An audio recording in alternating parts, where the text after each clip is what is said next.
Hi everyone, my name is Alexandra and today I'm going to be reviewing another indie brand that is a part of my series on YouTube. So if you're interested in learning more about indie brands, and also I want to make more perfume review content on just designer, niche houses, and any of the perfumes that I buy. So if you're interested in any of that content, please let me know and subscribe down below. Also, leave a comment down on what fragrance you're wearing today because I'd really like to know, or what your thoughts are on this fragrance house.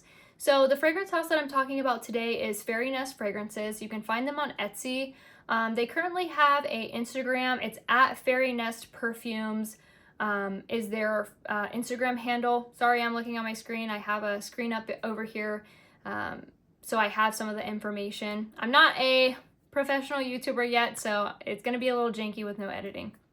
So Fairy Nest Fragrances is found on Etsy. It is owned by a woman named Lynette, I believe, and she has 3 different fragrances. I'm going to talk about 2 of them in this video. I'll talk a little bit about why I haven't purchased the 3rd, but I'm thinking about it. So how I came across Fairy Nest Fragrances was this perfume right here. And if you see a little doggy behind me, that's Mara. That's my puppy, and she's just wanting to roam around while I make this YouTube video. So I came across a review in a gourmand or a fragrance Facebook group about Marshmallow Moon. At the time, as we know, marshmallow is very polarizing. Everyone is talking about different indie brands, marshmallow scents, marshmallow with fruit, Yum Bougie marshmallow, marshmallow blush. It seems like marshmallow is kind of like the note that's hot right now, especially in gourmands, and it's kind of hard to do because some come off like gooey marshmallow, powdery marshmallow, smoky marshmallow. Like, it seems that there's a different types of marshmallow.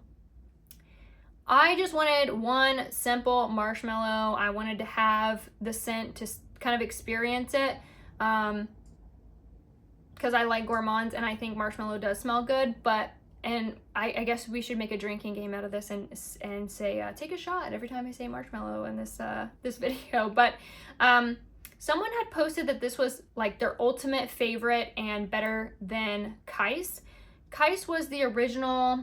Everyone's heard about Kais's marshmallow perfume. The one that I was trying to get a hold of because of Kathleen Light's video reviewing it. But everybody was saying that it wasn't strong until it macerated for a while. And to be honest, I don't like waiting for perfumes to macerate. And I've mentioned this in other videos that I've done about indie brands. I kind of like to use something right out the bottle. I like it to get better over time when it macerates, but I don't like a fragrance being unwearable or not good until it macerates in a year. I think that's kind of pointless. So someone had posted that this was like their ultimate marshmallow fragrance, and that, you know, I wasn't looking to try out 45 million different ones. So a restock of this on the Etsy page was coming up in the next few weeks. And so when it did, I marked my calendar and jumped on. The thing that I did like about Fairy Nest Fragrances, other than like some of the other indie brands that have limited stock, is these are kind of like an order window that are made to order. The turnaround time usually says like one to 2 weeks, and she does post when she's doing a restock on her Instagram. I found out what the restock was on a Facebook group. So I marked it on my calendar, the time, and when it restocked, I was still able to get it even hours later. The thing that I don't like about some indie brands is I know that they have limited stock, and sometimes it's easier because you don't have to wait for the perfume to be made. The stock is already there, but sometimes it would be so hard. Like, for example, Vice Vive, I've been trying to get their Marshmallow 2.0 and some of the other ones for a couple of times that I've purchased from them.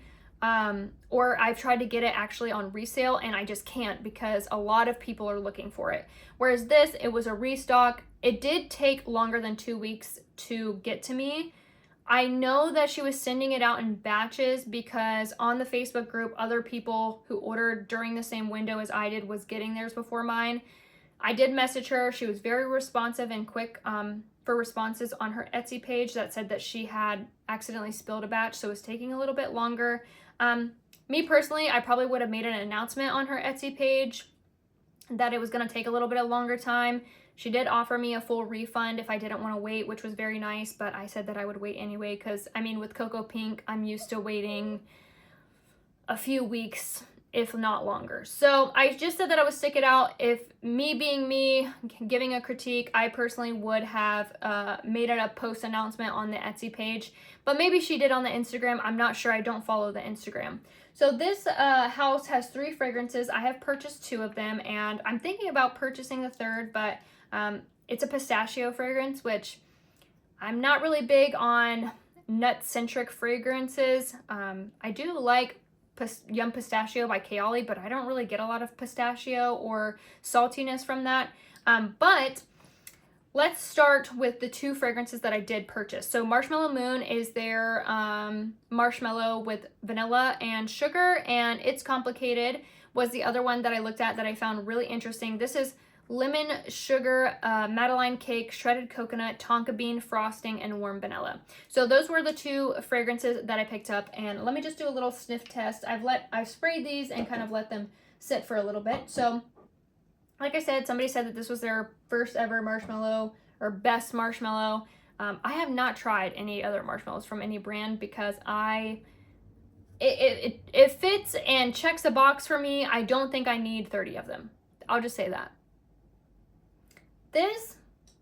Here's what I'll say about Marshmallow, because I have smelled a few in like body butters and other body products. Marshmallow is a hard note to do right because it's not a very strong note. Like with vanilla, you can really like get that deep, like rummy vanilla and kind of like amp it up. Marshmallow is kind of hard to do, especially when mixing it with other notes, because I feel like it can kind of get lost in translation. People can go very nose blind to marshmallow fragrances or just the scent in general. This one's really well done, and I think the reason that I like this fragrance is because it has vanilla and sugar in it. I can smell both the sugar and the vanilla separately from the marshmallow, which is something I really like, but I think that vanilla and that sugar helps the fragrance last, or me not become nose blind to it, and actually give it somewhat of a projection and wearability. Whereas I can see other marshmallow fragrances being almost skin scent like, or they almost have to be balanced out with something so extra that you lose the identity of it being an actual marshmallow fragrance, if that makes sense. Kind of with Yum Bougie Marshmallow. I don't own it, but I have smelled the fragrance. You get a lot more of like the fruits, the florals, and the other gourmand notes in there, where you do smell the marshmallow, but I feel like it's not just marshmallow. With this, I get mostly marshmallow, but I find that the vanilla and the sugar really complements the scent, but doesn't overwhelm it. So that being said, this checks a box for me. I think this is really nicely done. It has great wearability. I actually like layering this with a few of my other fragrances as well, and it's a beautifully done fragrance. And I think, what did I pay for this? Okay, my dog wants down. Come here. This is Mara. Everybody say bye. She needs a haircut. Okay. I paid, let me see what I paid for this. Really quick. $45 for the It's Complicated and $40 for the Marshmallow Moon. So overall, it's kind of right in the middle. It's not on the super high end of perfumes from indie brands for a 30 ml. I usually see anywhere from like 30 to 55. It's kind of right there in the middle. I think $40 well worth the price. I'm not sure if there's going to be a price increase in this next batch, because she did get a little bit more orders than I think she was expecting. But I think It's Complicated is even better. I think it's worth the extra $5. This, like I said, the notes are lemon sugar, Madeleine cake, shredded coconut, tonka bean frosting, warm vanilla. I can smell every note in this fragrance.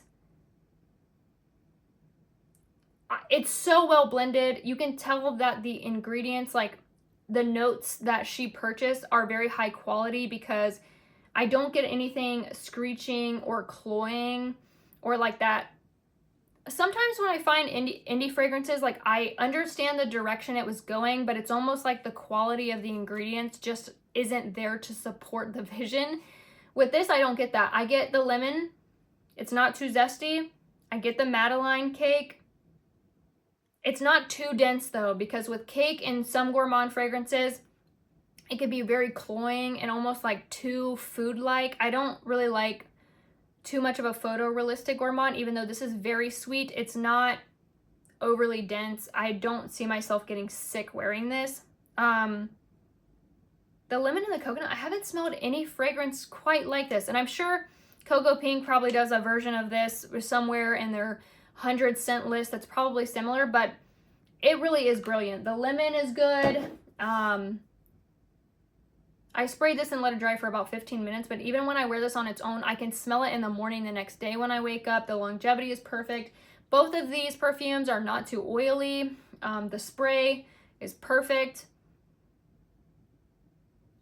Yeah, that's just really nicely done. I can literally smell every ingredient in this. It's very well blended. It's not too sweet. The vanilla in there is also very nice. This is overall a great house. And while I can't say that they don't have very many fragrances, the last fragrance that they do have is called, I believe, Pistachio Princess. I'm not a huge like nut or pistachio person, but somebody did review that fragrance and say they're not usually one, and they liked it, so I might pick up a sample when it comes. They do offer samples on their restock, so that is one thing I would tell you to pick up if you are interested in trying any of these fragrances. I went ahead and just like bit the cost and did a blind buy because I thought that I would probably be able to get my money back if I didn't like these. Phenomenal. I think It's Complicated is even better, and I can really appreciate a fragrance house that doesn't have very many fragrances but does the ones that they have very well. So I am very excited to sample the other fragrance, and also I'm going to follow them on Instagram because I believe they're doing a poll on coming out with a different fragrance. I'd love to see something kind of in a different, I guess, not so much gourmand, but maybe a semi-gourmand or something that could be like signature scent, everyday worthy. Not that you can't wear this every single day, but I could see it being like a little sweet for the summer on a super hot day. But overall, I think that both of these fragrances knock it out of the park. 10 out of 10 on formula. The notes, nothing stands out like too screechy. It wears very well. You can smell every note in each of these fragrances. You get kind of what you expect with the notes in here. So I give Fairy Nest fragrances a 10 out of 10. The one thing that I will say with Etsy though, when they're in between restocks, the products aren't listed on there, and it actually can be kind of hard to find their storefront. So I do recommend probably following their Instagram over the Etsy. But it was pretty easy to purchase even hours after the restock because, like I said, I think she does it in like windows until she gets to a certain amount and then kind of cuts it off from there. I'm not sure, but it was a little easier to get than the Vice of Vive was. So I give this indie house so far a 10 out of 10. I recommend picking up both. And have you tried these fragrances? Let me know what you feel about them because I am really enjoying them. Hope you guys have a great day. Bye.